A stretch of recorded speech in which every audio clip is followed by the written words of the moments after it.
Real progress is being made in a laboratory in Canada. Here, the full significance of the physical laws of light and space have become clear to John Hutchison, and he is utilizing this knowledge to produce cause and effect experiments which lead to an understanding of the harmony of nature.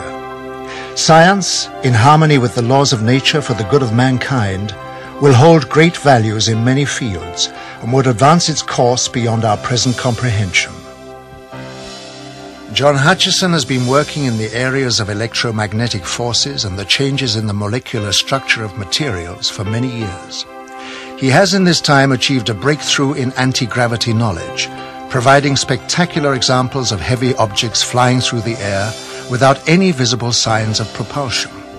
He has also made amazing discoveries concerning the alteration of compositions of materials by subjecting them to a form of electromagnetic bombardment. We're looking at something which you know shouldn't be happening. The result of these experiments showed in graphic detail metal heating to a near-liquid state without heat.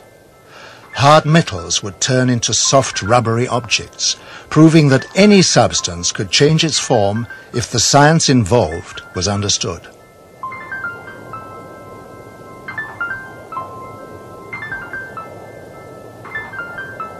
I immediately realized that this had tremendous significance. It had significance in space, it had military implications, and its understanding could possibly open up a whole new energy source. Hutchison is one of the growing number of scientists who realize that by applying physics to the natural laws of the universe, science will be taken into areas previously unrecognized. John Hutchison's achievement will give science a new momentum as it moves into the next century. Some of the work of the lone inventor, John Hutchison in Canada, Vancouver, Canada. Hutchison takes two Tesla coils and essentially puts in the center of them a target, and every target has certain nonlinearities, and then blasts away with these two coils at them. Basically, what he establishes is an electromagnetic fighting itself, electromagnetic forces fighting themselves. And gravitational force is made when, a gravitational potential is made when electromagnetic forces fight themselves to a draw, when, in other words, the gradients become zero. The gradient vectors, or the resultants, become zero, but the two forces are still in there slugging it out. All the energy is still going, the work is still going, but it's trapped locally. That's internal energy. That's what gravity is. And the Whittaker paper tells very well how to do that.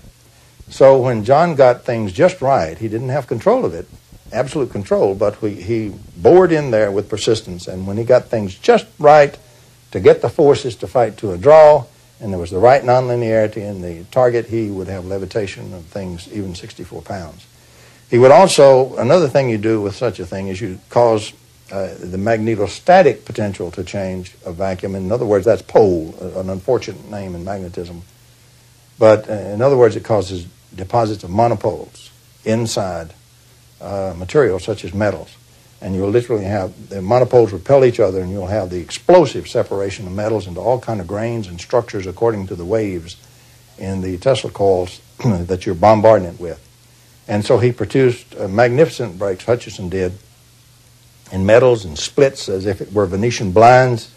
And another thing it does, since this stuff comes from the nucleus out, it doesn't go through the electron shells. Its medium is the nuclei.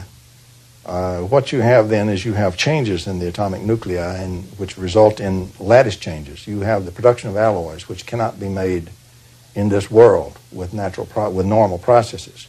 And some of those alloys appeared in John Hutchison's work as a result of that kind of bombardment. Another thing you have is once charged with scalar radiation, the nuclei then continue to discharge over a long period of time. And so the material continues to change, alloy form and so forth, over a period of even a year. And you had those changes occur in his work also. He was reproducing, and has been reproducing, some of the work in Nikola Tesla, and even some of it going further. But that's what he's doing. What he's doing is real.